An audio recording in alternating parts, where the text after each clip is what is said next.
Hello, welcome everyone. My name is Daniel Santos. We're speaking here for a virtual Spirit Center, the Spirit Society of Baltimore, right, Alba?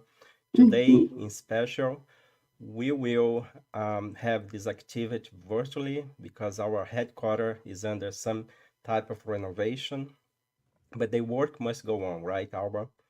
For That's those that right. are that that are watching us, we have already done our initial reading and prayer, so we want to go straight to the point, bring this beautiful message that Alba has prepared, right, Alba, with Yes. great love and what else, Alba?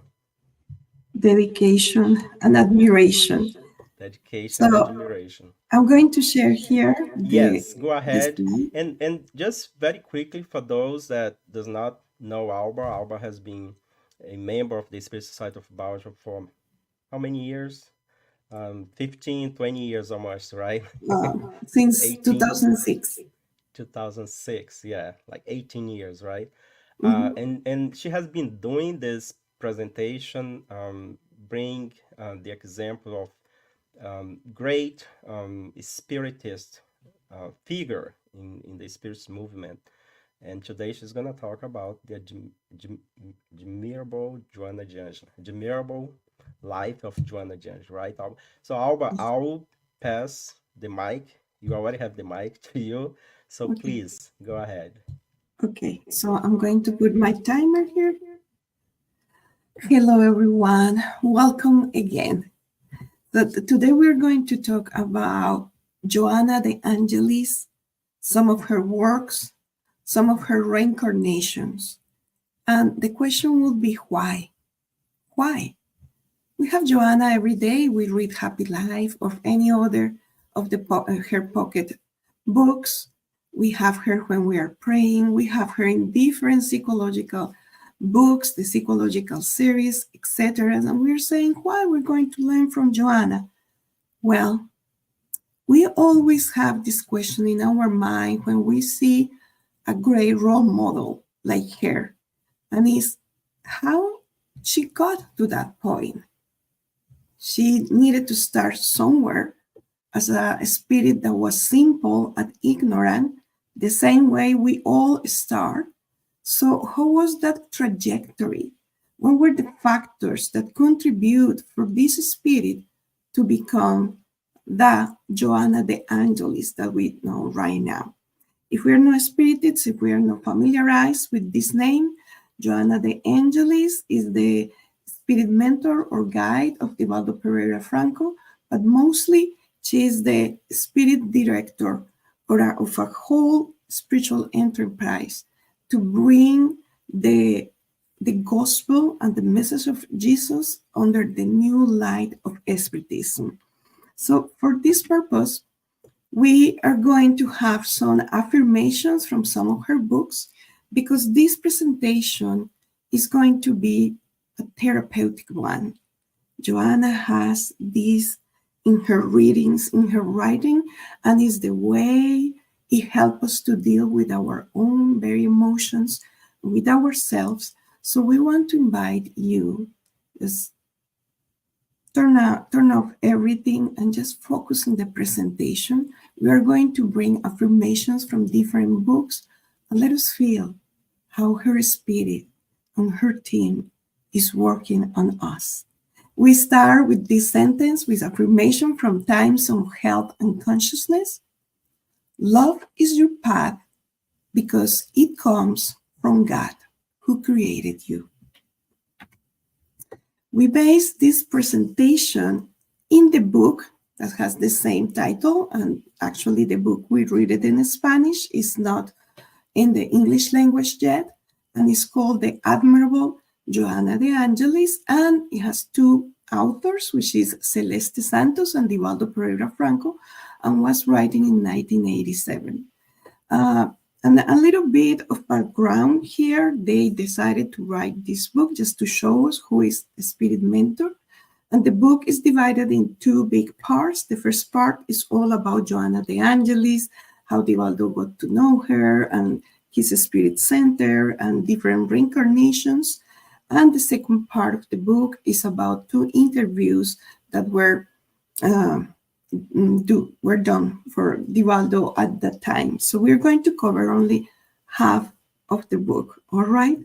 So in the beginning of the 1940s, Divaldo Franco was starting, right, his process of becoming a spiritist. He founded a small spiritist group, and it was assigned to him a spirit mentor called Manuel da Silva.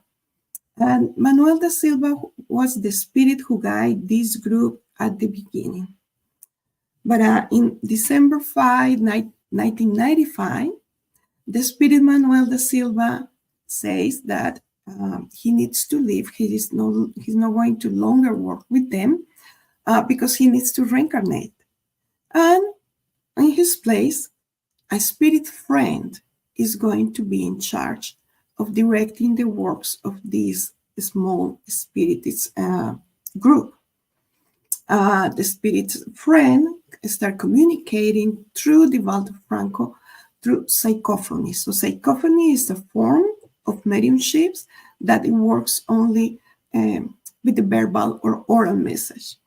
It's very likely that the spirit is talking and using the vocal cords of the medium to produce the sound, the voice, or the spirit is talking and somehow with the spiritual ears, the medium listen and repeat everything. So at the beginning, it was psychophony, oral verbal messages.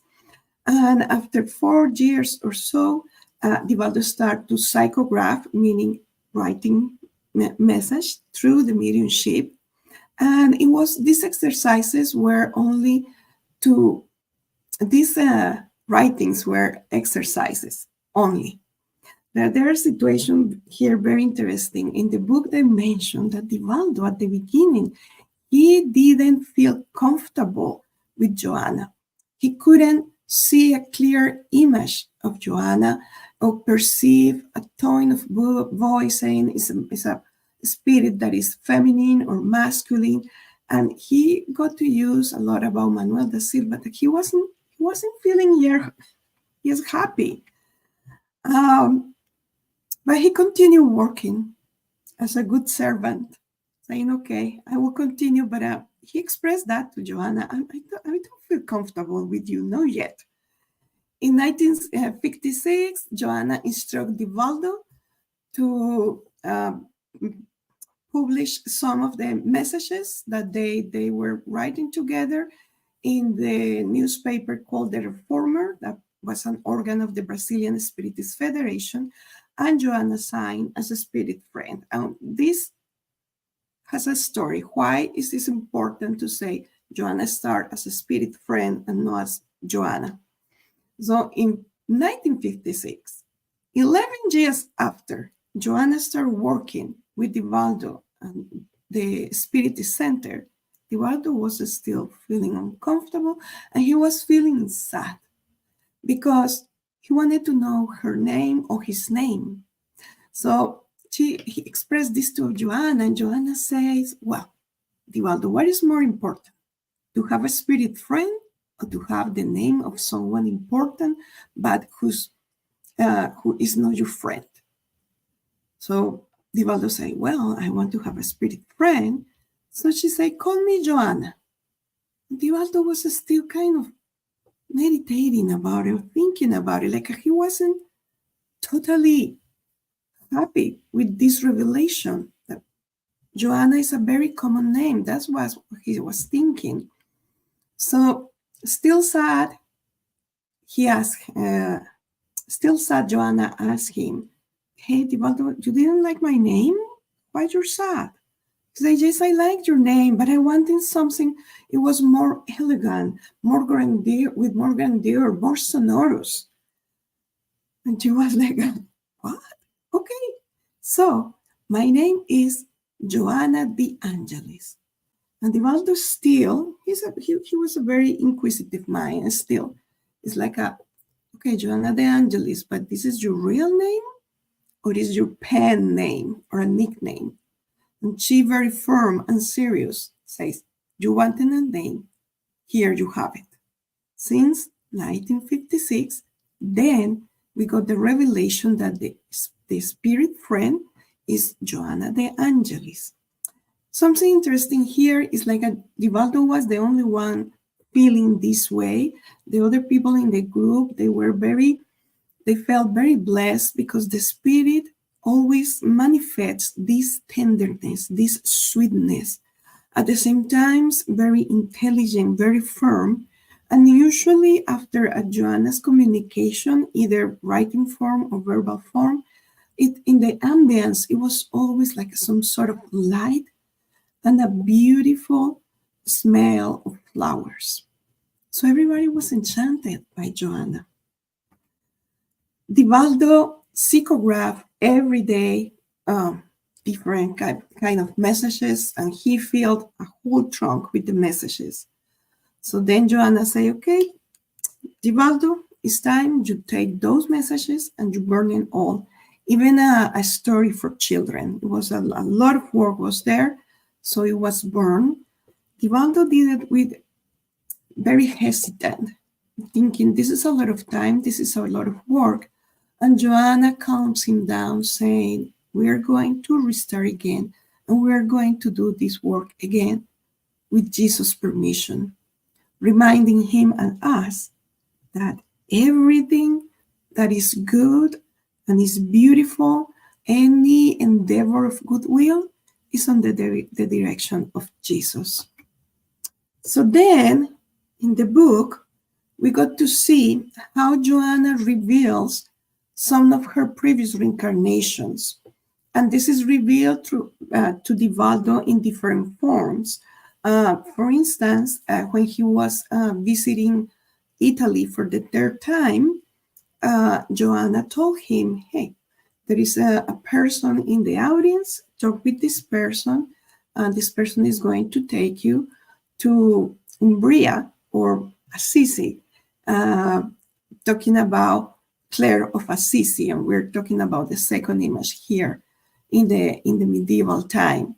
Then in another trip and another, tour to Italy, Joanna disclosed to him that she was Joanna of Cusa. And we're going to talk about these reincarnations. We're just saying how he got to know. The very first time he went to Mexico for the Pan American Spirits conference, and there Joanna reveals to him that although he is in Mexico City, she inspired him to go to Napla, in the place in where Sor Juana Inés de la Cruz were born. And finally, and one of the days of the Independence Day in Brazil, we say one because there are several years that pass through, she reveals and he said, Divaldo, you know what, that I was part of our independence movement, and reveals everything about Sor Juana Angélica de Jesús. So what we're going to do here, friends, we're going to get to know just a little bit of each reincarnation, and we're going to see how the spirit is going in evolution with two magnificent wings, the wing of the intellect and the wing of charity. That actually Joanna de Angelis, Emmanuel, in the gospel, we found that those two wings, are the base, are the fundamental for the spirit to grow.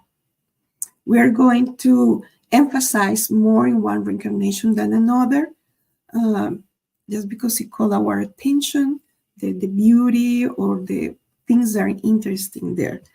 So we're going, just to mention that after her last reincarnation in Brazil, she became a spirit friend. That was her pen name. And she participated in the team that Jesus created when they were planning and then facilitating the psychography of the 5 basic books of Spiritism. And we found 2 articles that was written by Joanna under the pen name A Spirit Friend. In the Gospel according to Spiritism, chapter 9, item 7 is about hope, and the following message is also from Joanna de Angelis. Jesus' Calvary, marked by suffering, has become the eve of the bright dawning of his glorious resurrection. And this is the affirmation that we want to use to talk about the life of Joanna of Cusa. Joanna of Cusa, she lived in Jesus' times, and she had the honor, the joy of meeting him in person. She was a lady or a woman of the high class at the time. She was Jewish, as her husband, Cusa. Cusa was the manager of Harold Antipas' household. And Cusa wasn't really a good man, not at all. He was very despondent, bitter, and in terms of spirituality, nothing made echo in him. He simply worshipped the Roman gods when it was convenient for him, worshipped the Jewish God when it was convenient for him. And once Joanna got to know, because they were living in Capernaum, she got to know about Jesus and all the message through her servants, bringing all this news.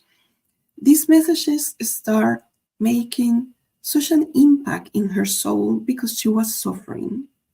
She was suffering the mistreatment of her husband, and once she decided to become a Christian or a follower of Jesus at the time, her husband's behavior got worse, like literally a bully in her very own household. So one night, Joanna was in such a pain and sorrow and desperation that she seek the master. So she goes to Peter's house, and luckily she found the master by himself and available. He knew that she was coming and he was waiting for her. So then Joanna poured out her heart through tears, and Jesus just listened to her and comfort her through her presence. And Joanna say, I can't tolerate this anymore. It is very painful. It is a moral pain. It is a physical pain. I cannot live with this individual anymore. I want to follow Jesus. I want to go with you.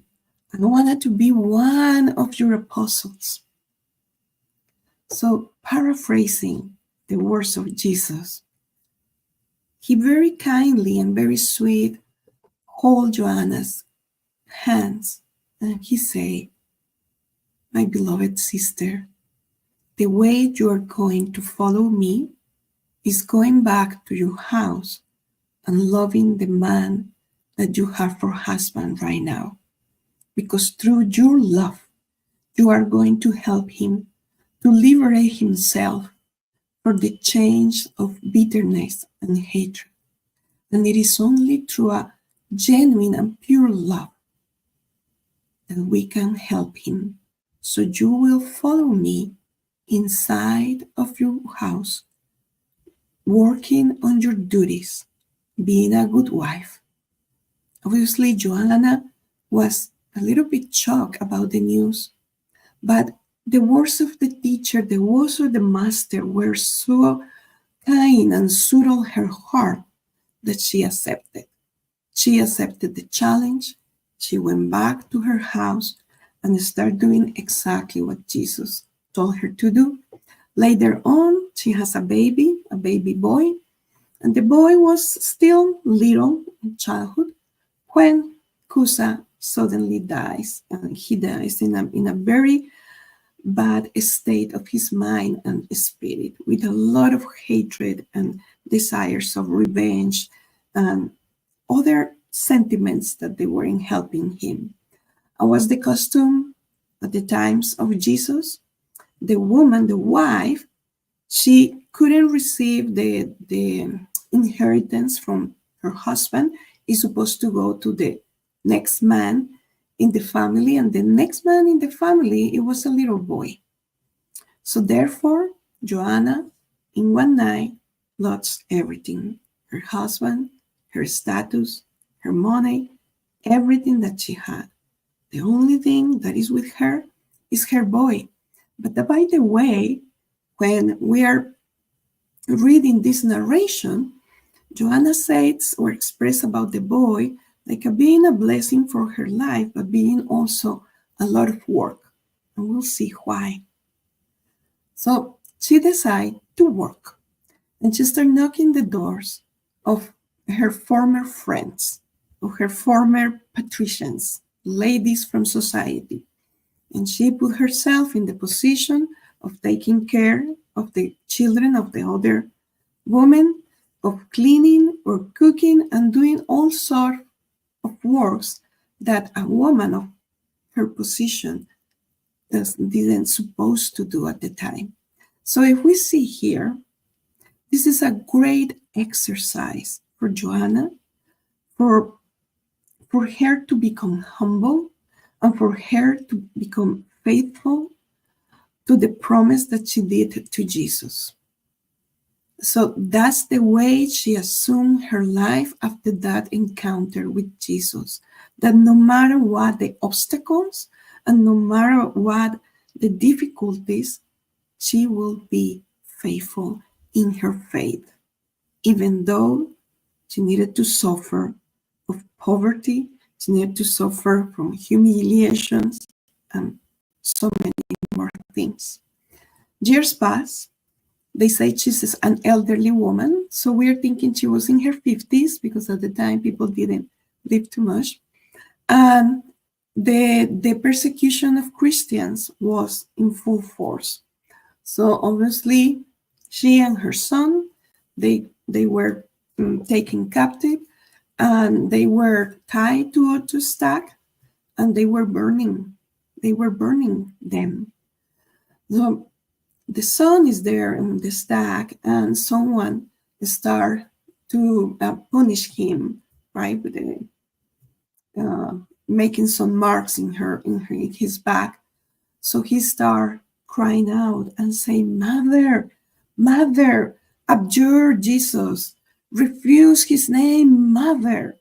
And in that moment, for the first time in her entire life, Joanna felt how her heart is totally broken because the words of her son are broken her heart.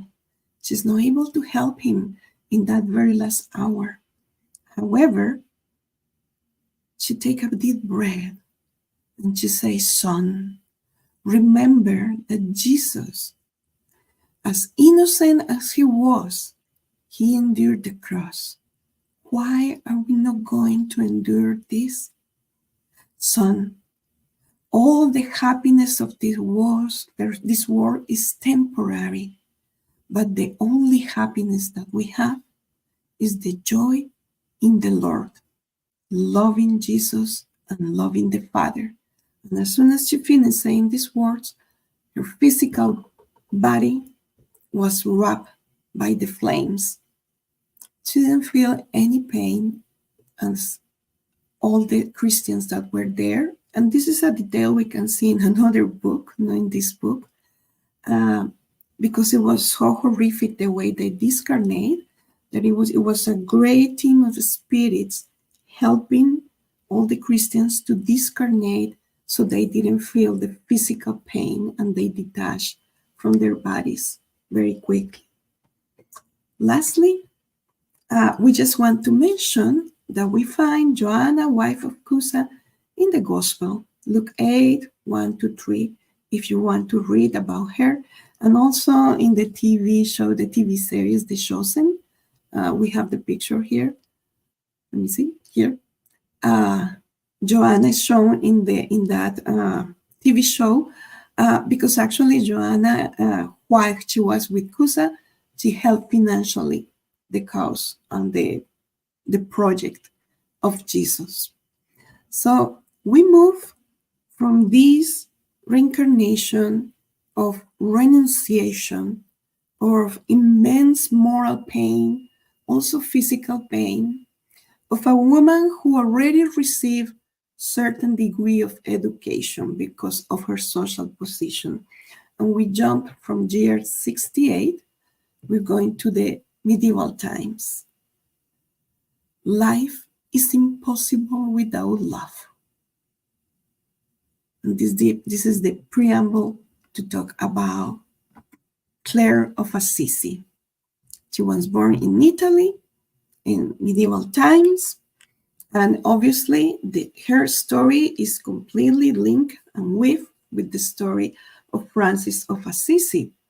So Clare was about 14, 15 years old, while Francis, he was in his 30s. That's almost the difference. So Francis started doing all this movement of love, recreating, renewing the gospel. That is no other thing that knowing that love is the way, and loving ourselves and transforming ourselves is the way to grow and to progress, right? And there is a background story that we're not going to mention here, but actually, St. Francis of Assisi is the reincarnation of John the Evangelist, and the times in the medieval times were the times of darkness, talking about the moral landscape in humanity, talking about spirituality. So Jesus creates a team and convocate a team of his followers in the spirit realm and give Francis the responsibility to renew the entire earth and renew the message of Jesus. Claire, Joanna, was part of it. So she started listening to him, and she definitely fall in love with the message. By the way, in this reincarnation, she's also the daughter of a noble family, and she had the chance also to receive formal educations. This is important, friends, because currently we have a Joanna de Angelis that is a magnificent author and is versed in all sort of sciences. So this is important to see how also her spirit is growing in each reincarnation by learning different things. But she already achieved some learning as Joanna de Cusa, and there is a parenthesis there between 68 and 11,000 something. So we assume there were more reincarnations. So she's a well-educated woman. She's well-versed in Italian. She can write and read perfectly. She even knows she likes to read about philosophy. And Claire's father was key for her education because he allowed to happen in his house. Remember, there are so many times in history that we women, we weren't allowed to even to hold a pen or to see a letter. So Claire of Assisi decided to tell her parents that she wants to follow Francis. And obviously, there is resistance. They didn't like it. So Claire decided to wait until her 18th birthday. And that night, she ran away from home with the pain in the hearts of her parents. But she decided that that's what she wanted to do with her life. So she went to Saint Damian, that is a small church that Francis helped to rebuild. And then there is this beautiful encounter between these two enlightened souls, because there were more people there, so there's witness. They reunited again and they recognized one another from previous reincarnations. And their love, it is so pure, so transparent, that is pure as light. And they recognized one another. And Francis, when he saw her entering Saint Damian Church, he fell on his knees And he's like almost recognizing, I know who you are. But the admiration is mutual. And they both have the mission to bring heart, to bring charity, to bring soul to a church that was going with the crusades, and it was heartening in excesses and talking about wealthiness and richness. Anyways, she assumed a monastic life. In the time, for a woman going from town to town, it wasn't even an idea. So for her safety and the safety of other friends of Claire that follow her, they decide to stay in a convent, creating actually a congregation. And Claire of Assisi, then, she's the director of this congregation among the sisters, and she leads by example. She helps all her sisters with different chores around the convent, etc. And at the end of the day, Claire just take the foot of her sisters and wash them very tender and very sweet, and kiss the feet of everyone. And she gave thanks to her sisters for all the hard work that they did during the day. So here is her tender, sweet, transparent love. But there is another characteristic of Claire. Claire, she wrote the rule or the guidelines of the politics of her congregation. It was the first set of monastic guidelines written by a woman. And we're reading here, it was a radical departure from the religious norms of her time. A woman writing a rule? Come on. Claire's rule was approved just a day before her death. The order she founded was renamed in her honor as the Order of Saint Clare, also known as the Poor Clares. So in this reincarnation, we are seeing how she becomes not only a true worker or servant of Jesus, but also a spirit that is living in the body of a woman and putting woman in a different position in society, right there in the Middle Ages, in the darkness. There is another popular writing that she had. She wrote 4 letters to her friend Agnes of Prague, the Queen of Bohemia. She actually became a poor Clare, and in her third letter, Clare wrote, "The soul of a faithful person is greater than heaven itself." And through these letters, they continued their friendship, and Claire was encouraging Agnes in all the sorrows and difficulties of her life.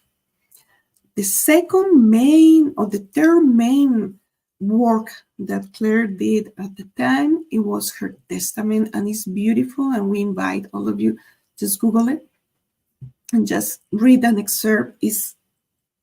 Is incredible, not only because of the way she writes. She started defining her writing style as being precise, as being, she doesn't repeat words, and with short sentences, she expressed a great concept. And that's the way we know Joanna now, right? We invite you to read Happy Life. That's what we have, their style, very concise, very precise, and very deep. So this was the inheritance that Claire gave to the world in that reincarnation. We wrote this excerpt from her testament, but we are going to skip it for the sake of time.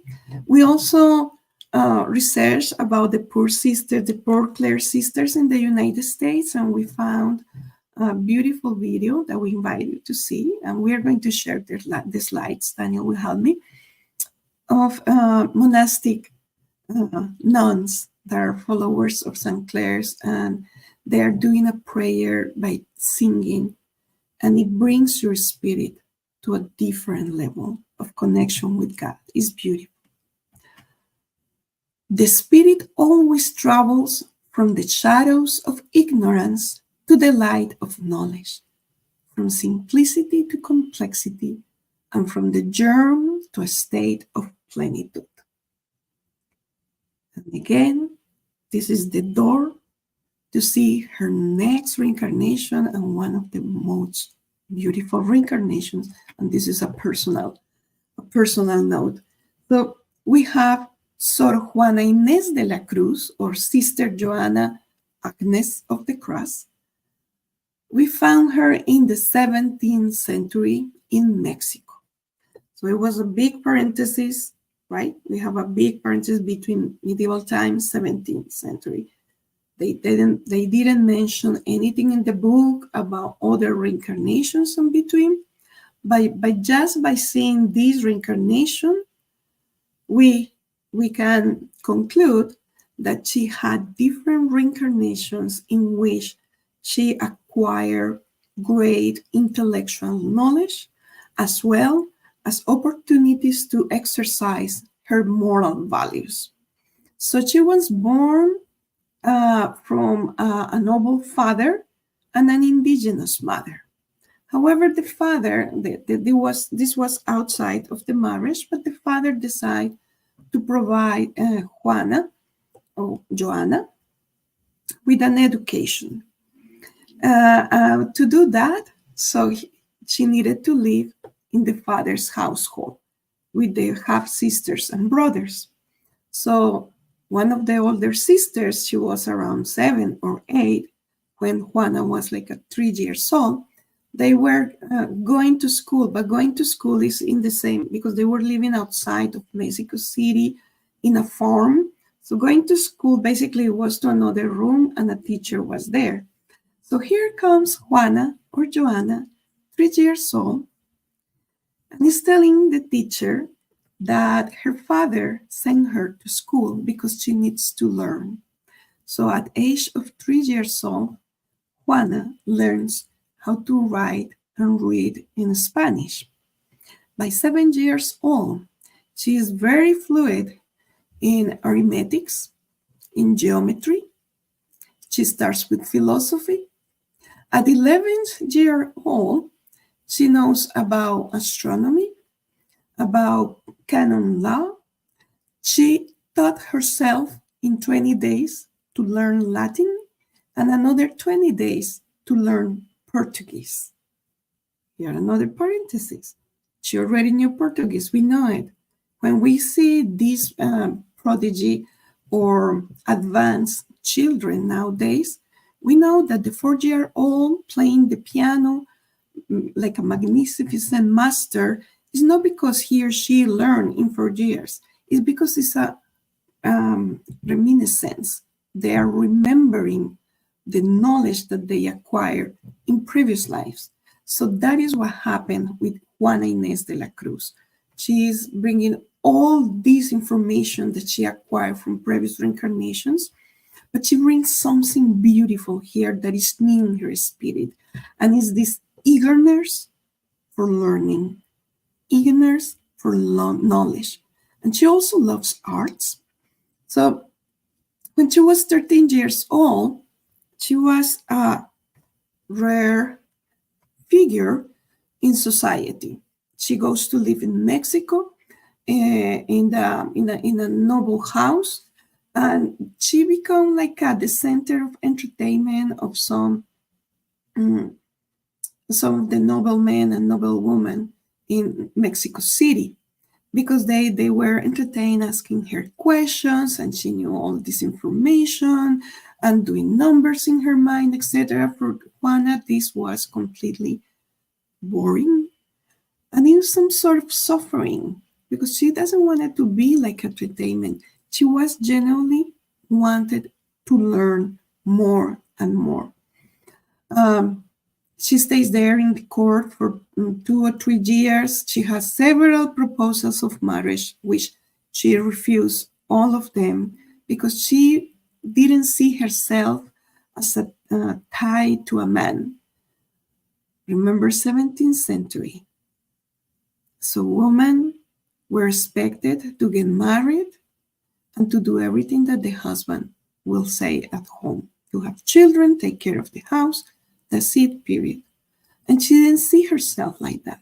She wanted to learn, she wanted to write, she wanted to compose. As a matter of fact, her first poem was at 7 years old. She learned to play several instruments. So at age of 15, she expressed her father she doesn't want to get married and she wants to continue learning. So through some uh, people, like something that someone was counseling her, guiding her, say, hey, why you don't go to a convent? She said, good idea. So she goes to a certain congregation, but the life of the nun over there, they were um, demand a lot of physical sacrifice because, on another hand, we are talking about Catholic world here. For instance, self-punishment was part of the way to get closer to God because he's suffering, just to say something. So she couldn't endure even 3 months in this convent. She again asked her father. So then they go to the San Jeronimo, San Jerome convent, in which there are more flexibility, and the nuns, the abbats there, accept Juana the way she was, and accept that she spent all her time writing. So she started writing, and in the Spanish language, she belongs to the century of gold of the Spanish letters. She produced a lot of poems and prose, writing prose, essays, you name it. She actually became a doctor.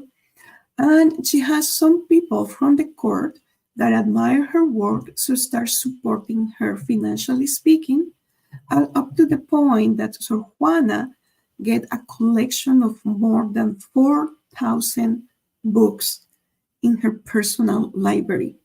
She has also musical instruments, and she has some instruments that she used because she loves geography and cartography. So she used all of these. And obviously, this wasn't good for the customs of the time. They didn't feel like a nun should be writing poems. But by the way, she wrote some poems, love poems, or some poems that are in a form of no rebelliousness, but just affirming the position, the right of a woman to develop her intellect. So they were very sharp and spicy, not vulgar, but sharp. So this is for the cleric, right? This wasn't going well for them. This is out of our hands. So, anyways, they start writing like in some sort of newspaper articles. We're talking about the cleric, other priests, other people against Joanna. One of this is a priest that used the pen name of Sister Philotea. And he wrote very harsh things against Joanna. So then she writes a magnificent answer that illustrates the nun's struggle with the ecclesiastical authorities, and she defends her right to express herself as an artist and as an intellectual, and she also set the foundation as the very first feminist woman in the Americas. So we see how she's moving, progressing in her intellect, and also she was sweet, she was kind, she was gentle, she was generous. She helped her sisters in the convent. We're going to give an example of this philosophical satire that is very, very popular in the Spanish language. And she is talking about the hypocrisy of society at the time, in which the society demands from women to act and to be like saints. However, these very same men they also have the businesses of prostitution, just plain say. So she wrote this, and it's a very long poem. We just wrote the first two verses. She said, "You foolish men, lay the guilt of woman, not seeing you're the cause of the very thing you blame. If with unparalleled eagerness you solicit their disdain, why do you want them to do good if you incite them to evil?" And obviously this sounds different and better in the Spanish language. So here is Joanna as Sor Juana Inés de la Cruz. She finally received so many critiques and opposition that one day she decided to get rid of everything, her beloved library and instruments, and she decided to keep only the books that are made to grow spiritually. And she signed with her very own blood that she will never read a book or write something. And she entered in some sort of it's not transmutation, that's not the word, but she kind of elevate her spirit from her body and become in this permanent state of connecting with God all the time. Then it comes the plague. The nuns of her convent and herself are helping different families in the city because everybody was falling dead because of the plague. And by one, all the sisters in the convent, they were also dying. The person who was taking care of every single one of them, it was Juana Inés, until at age of 44, she discarnated due to the plague. And Juana Inés, goes back to the spirit realm. Let us breathe here.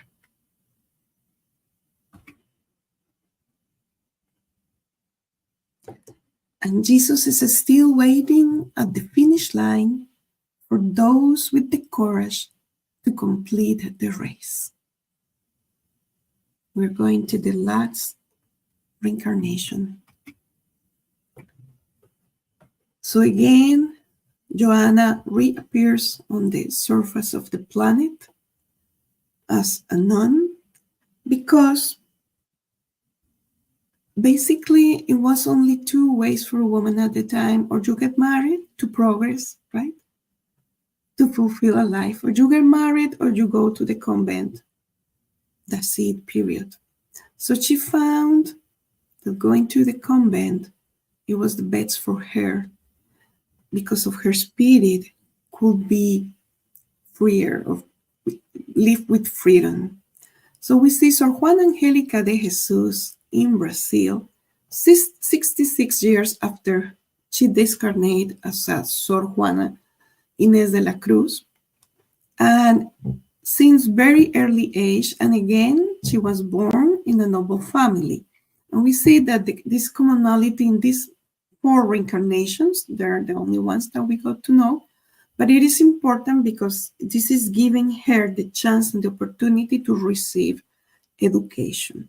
So again, she is in a noble family. And not only that, because at the time, and we're talking previous time, probably nowadays, you need to pay. It's called dote. If you want to enter a convent and become a nun, you need to pay the convent. You need to give some money, because with that money, they are going to support you, to provide you with the food and the clothing, etc. So it is important also that for Juana or Joanna to born in a family with the means, the financial means for her to develop and to do what she needed to do. So she enters to this convent in 1783, and she takes the religious name of Joanna Angelica de Jesus, therefore her name Joanna of Angelis. And she was living there for 20 years, and she started from the very basic works as a scribe there. Then she was the teacher or mistress of novices, Then she became a counselor, a vicar, and finally an abbess. So she was directing this convent at the time of the Brazilian independence. And it was this very rebel and full of hatred part or side of soldiers that basically what they wanted to do it was to destroy everything. They were going from town to town, burning things, abusing, stealing, etc. So it was one day this group of soldiers are at the main door of her convent. So she knew that she needed to defend her sisters, the integrity of the sisters, and the peace of the convent. So she decided and she asked the sisters, when they hear all this noise outside, asked the sisters to go to a place to hide. And there are two entrances, right? The main gate, and then there is this little foyer, and then the second door or the second entrance. So she's in the main door and asks the soldiers to retire. There is no rebels. They are not hiding anybody in their convent because that was the excuse, like, oh, you nuns, you are hiding someone inside. No. And she say, just go back. This is a house of the Lord. You don't need to come here. And they were mocking her and laughing about her. So she said, the only way for you to go through the second door is if you kill me and go through me.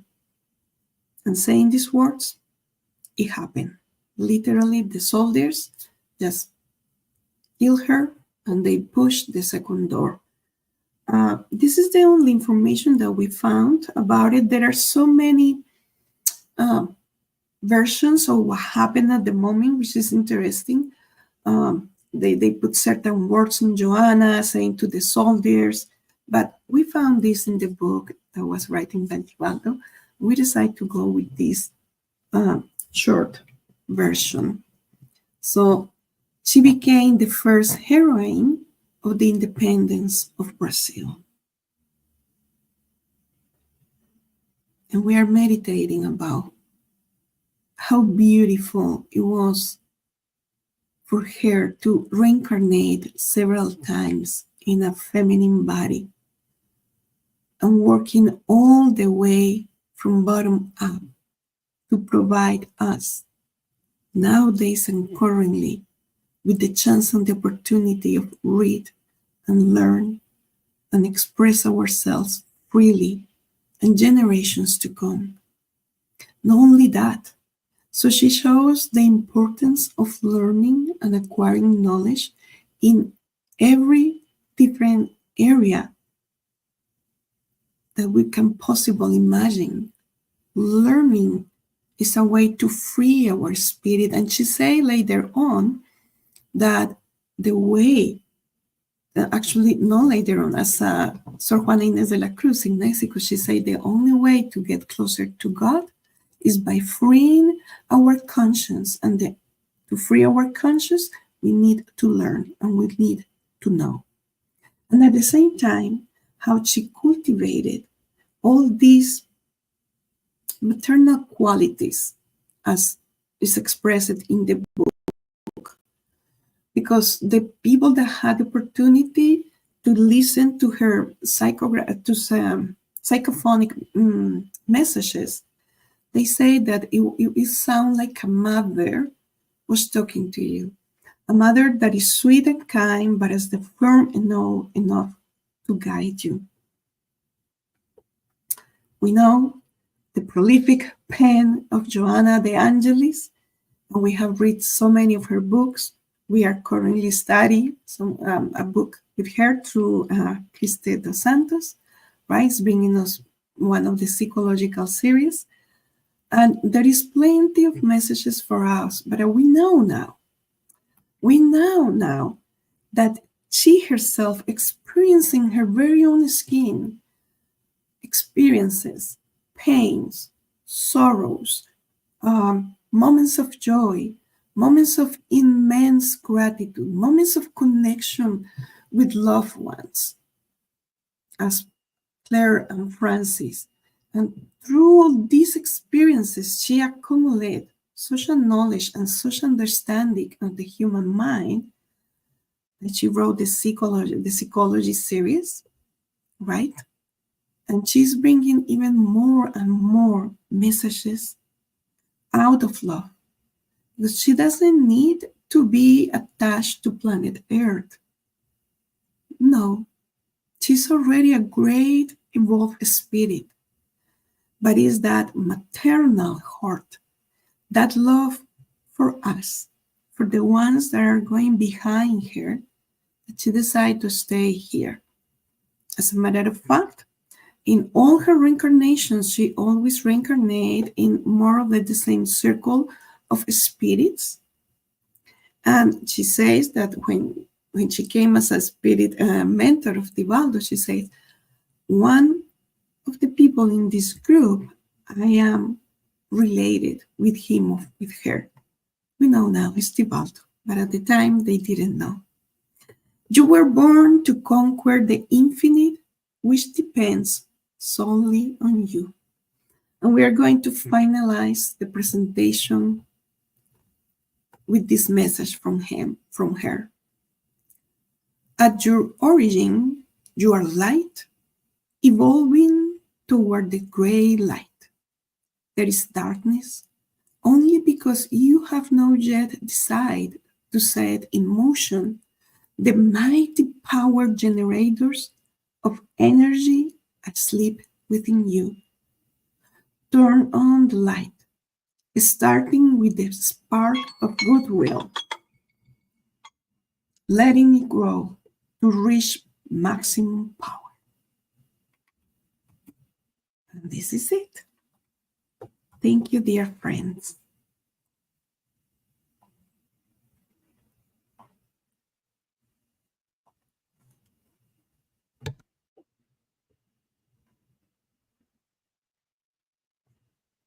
Daniel, there is no sound.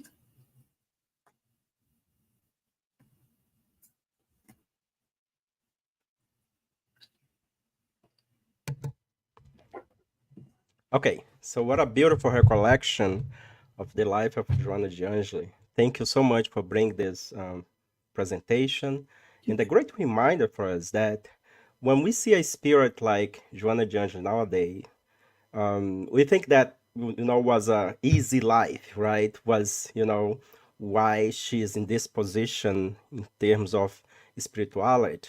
But when we look at back the previous reincarnation, oh my goodness. So, and thank you so much for bringing these reminders about the struggles that she went through, right? Mhm. We have a question here that I'll share. Question from Paula. And Paula is asking, wonderful talk. Interesting that she reincarnates 3 times as a nun in order to have the freedom to create. Wonder what she would say about the evolution of man today. Thank you, Paula, for your Yes, question. and she shared only these four reincarnations, and there are a lot of parentheses there, right? So we don't know if she is very likely like if she had reincarnations in the body of a man, definitely, because we need it. All of us, we need to have the two experiences several times. Um, I'm pretty sure she's still a feminist, but with a kind approach. Yeah, yeah, yeah, definitely. I think the highlight of these 3 reincarnation probably stood out better in terms of what she is today, right? So, and we know nowadays the Joanna de Angelis, the spirit Joanna de Angelis, the mentor of Divaldo Funkro, as you have shared with us, but she's basically knowing the spirits movement as the one that has brought the psychological series in spiritism, right? So when we study spiritism, there is this 3 aspect, like the science, the moral aspect, and also the religious aspect. And she brings this other aspect that um, is focused on our mind, our behavior, and she's if we wanted to learn more about ourselves as spirit, as individual, so Joanna Angelis bring great insights in this area, right?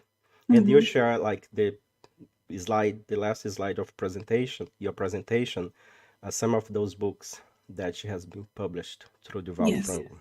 yes, Um, so at this point, we don't have any other questions. Okay, so Alba, um,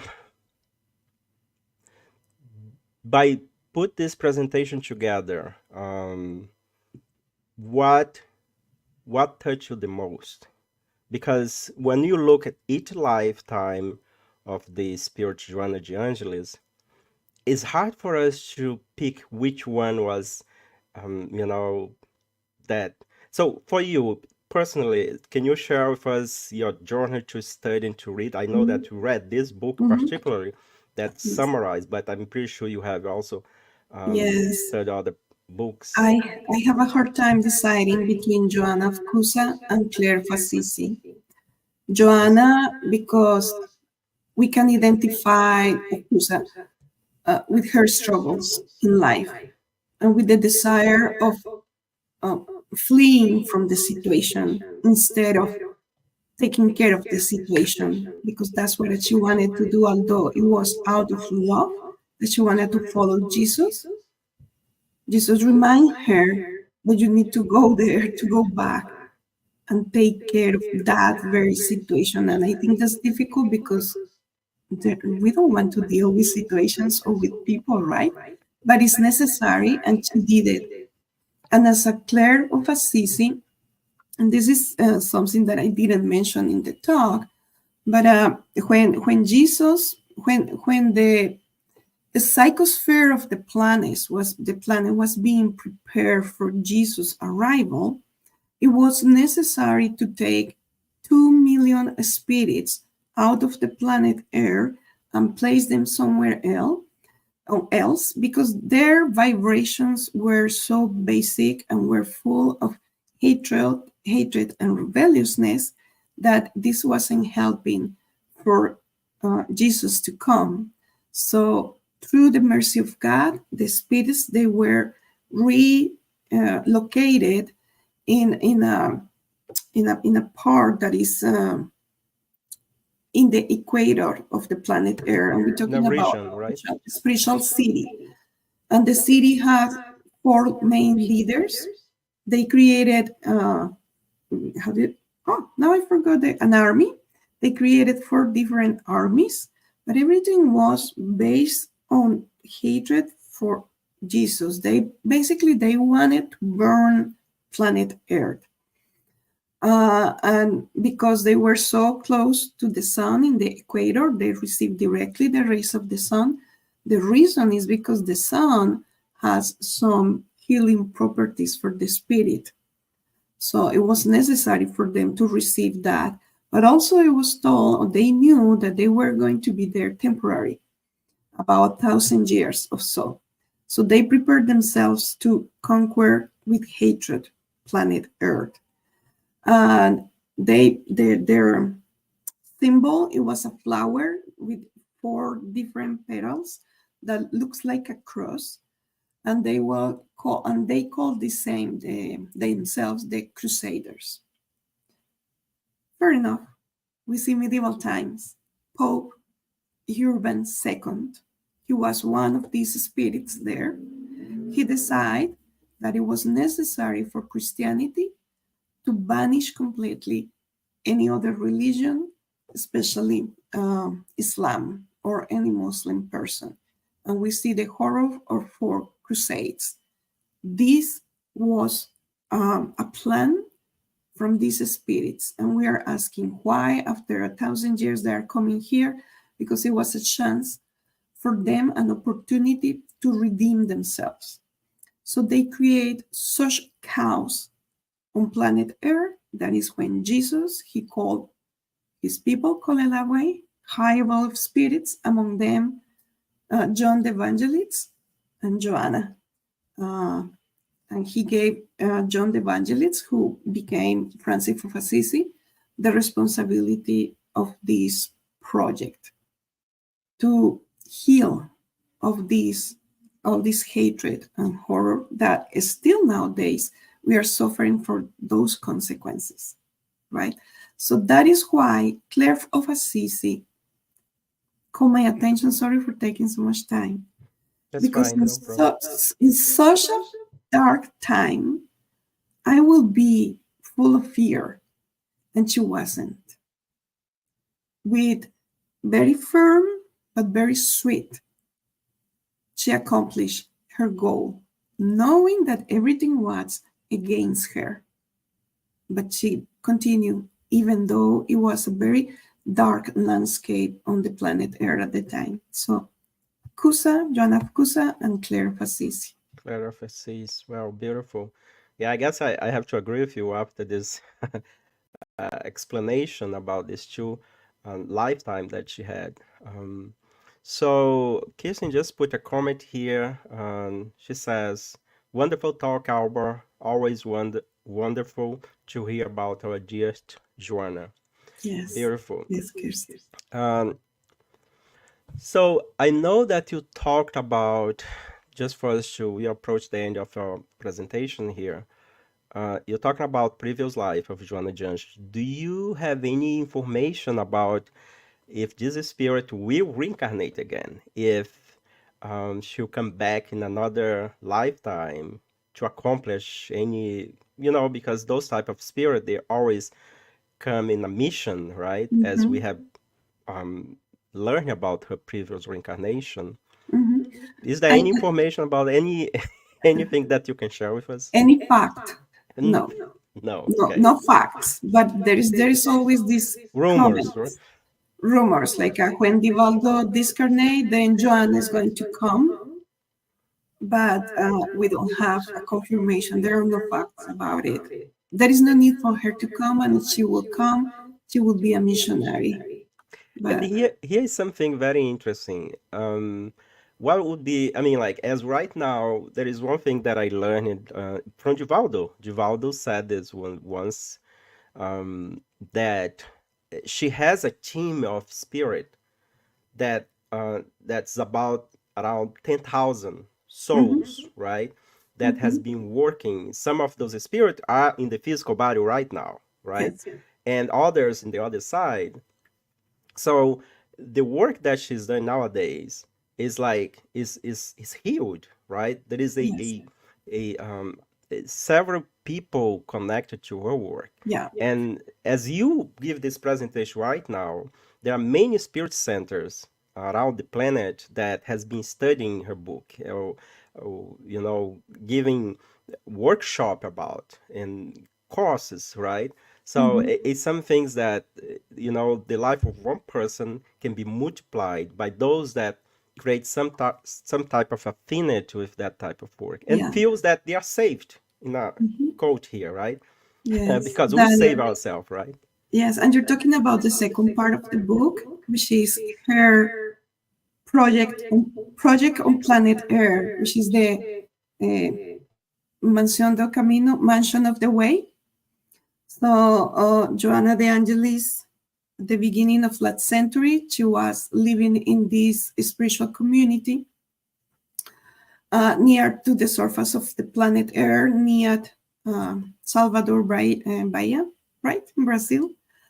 And she wanted to bring that the dynamics of that spiritual colony or community, make it materialize it on planet Earth, and then is when the planning and the facilitation of the mansion of the way start, when they serve thousands of spirits in need through different programs in education, medical services. That's the second part of the book. Basically, what they say is this is a cool fact. Since she has such a great team, so before they start building the buildings in that specific area where currently Mansion of the Way is, they needed to purify the psychosphere with ozone. So because the vibrations of us thinking, and vibrating negatively, they wasn't helping for the building of this community. And then the people who is working in that community in any capacity, the lady who is cooking the rice every day in the kitchen, it doesn't matter who, or the manager or administrator, they are part of Joanna's team as well. Who else is related with Joanna? All the spirits that are going there in need and in suffering. Somehow, at some point, they were related because we are, after all, we are a universal family. But it's beautiful to see how she concrete something that is in the spirit realm and created here on planet Earth. She says it's a pale reflection, but we have videos about mention of the way, right, Daniel? If you want to get to know more about it. Yes, yes, we have videos in English, in Portuguese, in Spanish. Mhm. The work that Givaldo coordinate, or he's the administrator. He was the one that create the mention of the way in Brazil is wonderful. To finalize, I believe this book is not in English yet, right? No. So it is in Portuguese, the original Mhm. publication, also in Spanish, right? Yes, Okay. yes. And I forgot to mention, Daniel, sorry, the affirmations, I took it from this book that is in English and it's called Thoughts by Joanna de Angelis. And Oh, is it's a this, small book. Yeah, yes. yes. Yeah, let me put it here a little bit. Hmm. Yeah, yes. Yeah, I have this book. Yeah, it's small message. It's very nice. Yes, Yeah. This one weekend is in English and yes. can So be the affirmations, I took them from here. okay. Okay, Alba, thank you so much. Thank you, everyone. I would like just to finalize with this beautiful message here that is a quote that from your presentation. You are born to conquer the infinite, beautiful, which depends solely on you. Give yourself over to God. So that's my main highlight. So please copy and paste this in your, I don't know, iPad, in any device that you have as a reminder. And with that, I guess we conclude our presentation. Albita, would you mind to do our final prayer? No, I And don't then, mind. okay, thank you. I invite everyone to breathe and feel the kind presence of Joanna of Angelis' team. Is someone near us, giving us passes, caressing our, comforting us. And we together elevate our thoughts to God, expressing gratitude for His infinite mercy and grace, for giving us the opportunity of having Joanna de Angelis with us, learning to grow intellectually and morally. And may this message be a moment of healing for us and for everyone around us. And may we become also multiplicators of this beautiful message. Let us work together, building peace and the new era as high evolved spirits are helping us to move forward. Thank you, Father, Mother, God, and so be it. And so be it. Thank you.